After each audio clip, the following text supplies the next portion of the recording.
एक बार की बात है। एक गांव में एक औरत रहती थी। उसका नाम कमला था। उसका पति गांव में आलू पराठा बेचा करता था। फिर एक दिन उसकी किसी कारण मौत हो जाती है और कमला अकेली पड़ जाती है। उसके पति ने जितने भी पैसे जोड़े थे वो सब अब खत्म हो जाते हैं। हे भगवान, अब तो सारे जोड़े हुए पैसे भी खर्च हो गए। अब मैं घर खर्च कैसे चलाऊंगी? लगता है अब मुझे ही आलू पराठे की रेहड़ी लगानी होगी, लेकिन मेरे पास सामान खरीदने के तो पैसे ही नहीं है। फिर वो उधार में आलू खरीदने के लिए सब्जी मंडी जाती है। अरे भाई साहब, क्या आप मुझे 10 किलो आलू उधार दे सकते हो? मैं जल्दी आपका पैसा चुका दूंगी। अरे नहीं नहीं, उधार नहीं दे सकता। हर जगह बाढ़ आने की वजह से मंडी में आलू वैसे भी बहुत महंगा हो गया है। कमला बहुत सारे व्यापारियों के पास जाती है, लेकिन उसे कोई भी उधार में आलू नहीं देता। फिर वो परेशान होकर गांव वापस लौट रही होती है। कितना अच्छा होता अगर हमारा खुद का एक खेत होता। मैं खुद के आलू उगा लेती, बाहर से खरीदने भी नहीं पड़ते और मुनाफा भी ज्यादा होता। तभी कमला की नजर एक खंडहर के आगे खाली पड़ी जगह पर पड़ती है। वो जगह बहुत उपजाऊ दिख रही होती है, खेती के लिए एकदम सही। अरे एक काम करती हूँ, इस खाली जगह पर ही आलू उगा देती हूँ। वैसे भी यहाँ कोई आता जाता तो है नहीं। कुछ ही दिनों में मेरे पास बहुत सारे आलू हो जाएंगे। एक बार मेरा काम धंधा चल गया तो फिर मंडी से आलू खरीद लूंगी। फिर यही सोचकर कमला उस खाली जगह के लालच में आकर वही आलू की खेती करने लगती है। लेकिन उसे ये नहीं पता था कि जिस जमीन पर वो आलू उगा रही है वो जगह श्रापित है। फिर कुछ ही दिनों में बहुत सारे आलू उग जाते हैं, लेकिन कमला जब भी कोई आलू तोड़ती तो आलू की जड़ में खून लगा होता। अरे ये खून कैसा है? जब भी कमला कोई आलू तोड़ती तो उसकी जड़ से खून आने लगता। हे भगवान, ये क्या चक्कर है? हर आलू के साथ खून क्यों आ रहा है? अरे छोड़ो, कोई बात नहीं, इन्हें अच्छे से पानी से धो दूंगी, किसी को क्या ही पता चलने वाला है। फिर कमला खेत के सारे आलू तोड़कर अपने घर ले आती है और उन्हें पानी से धो लेती है। फिर अगले दिन से वो आलू पराठे की रेहड़ी लगाना शुरू कर देती है। आलू पराठा खा लो, 5 रुपए में 2 आलू पराठा, आओ आओ जल्दी आओ, सबसे सस्ता यही पाओ। इतना सस्ता आलू पराठा देखकर उसकी दुकान के आगे लाइन लग जाती है। अरे वाह वाह, आज तो मजा ही आ गया, इतने सारे लोग, वाह वाह वाह। फिर आसपास की रेहड़ी वाले सोच में पड़ जाते हैं कि ये इतना सस्ता आलू पराठा कैसे बेच रही है। पहले ही दिन कमला की बहुत अच्छी कमाई होती है, लेकिन उसे क्या पता था कि उसके आलू पराठे की वजह से पूरा गांव तबाह होने वाला था। फिर आधी रात होते ही अरे बहुत दर्द हो रहा है। अरे क्या हुआ जी? अरे यार, 5 रुपए के 2 आलू के पराठे खा लिए, तब से पेट में बहुत दर्द हो रहा है। तभी सुरेश के शरीर का तापमान बहुत बढ़ जाता है और उसका चेहरा लाल हो जाता है। तभी उसके दांत और नाखून लंबे होने लगते हैं। अरे नहीं, ये क्या हो रहा है? तभी सुरेश डरावनी डरावनी आवाजें निकालने लगता है।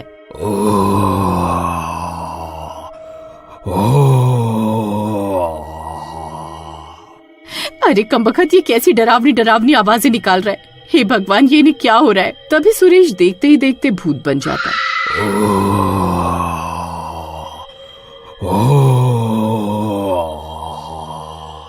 उसकी पत्नी की हालत खराब हो जाती है। अरे मर गए रे, ये इन्हें क्या हो गया? ये तो भूत बन गए। मुझे भूख लगी है, मुझे आलू पराठा खाना है।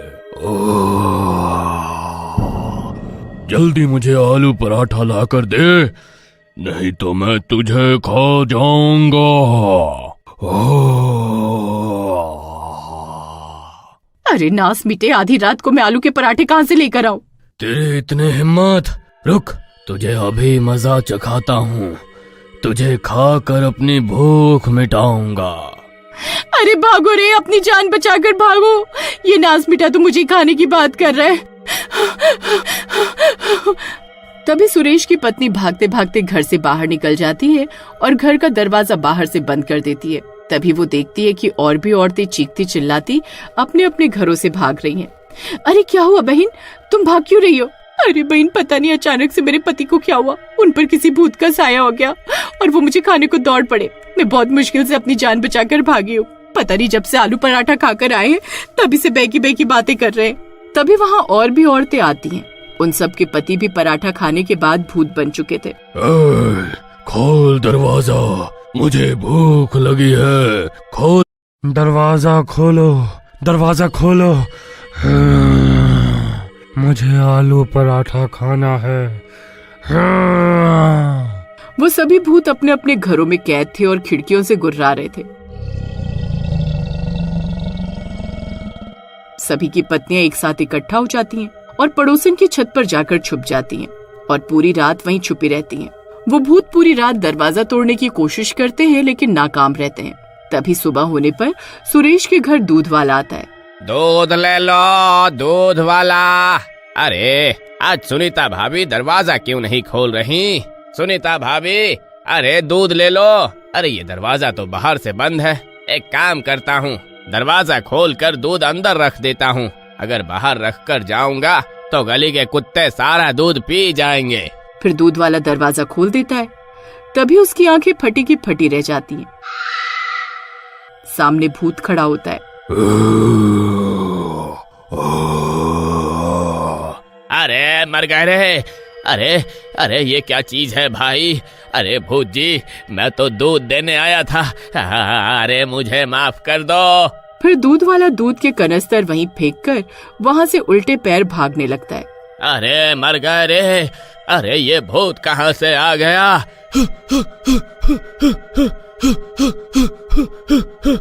अरे नहीं, ये दूध वाले ने तो दरवाजा ही खुला छोड़ दिया, अब क्या होगा? फिर भूत गुर्राता हुआ घर से बाहर निकल जाता है और अपने साथी भूतों को भी उनके घरों से आजाद कर देता है।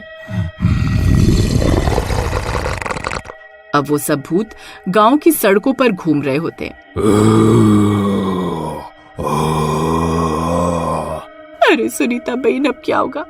ये कमबख्त सारे भूत तो आजाद हो गए। तभी कमला भी अपनी रेहड़ी लेकर घर से निकल पड़ती है। कल तो मजा ही आ गया, बस आज भी कल जितनी कमाई हो जाए तो मजा आ जाएगा। फिर कुछ देर में कमला भी अपनी जगह पहुंच जाती है और रेहड़ी लगाकर ग्राहकों को आवाज देने लगती है। आओ आओ, आलू पराठा खाओ, 5 रुपए के दो, इतना सस्ता और कहीं नहीं मिलेगा। जल्दी आओ और जल्दी पाओ। तभी वो सारे भूत कमला की रेहड़ी के पास आ जाते हैं। उन्हें देखकर कमला के होश उड़ जाते हैं। अरे मर गई रे, ये इतने सारे भूत कहाँ से आ गए? हाय, अब मैं क्या करूं?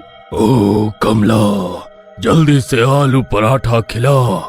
मैं कल रात से इसे खाने के लिए तड़प रहा हूँ।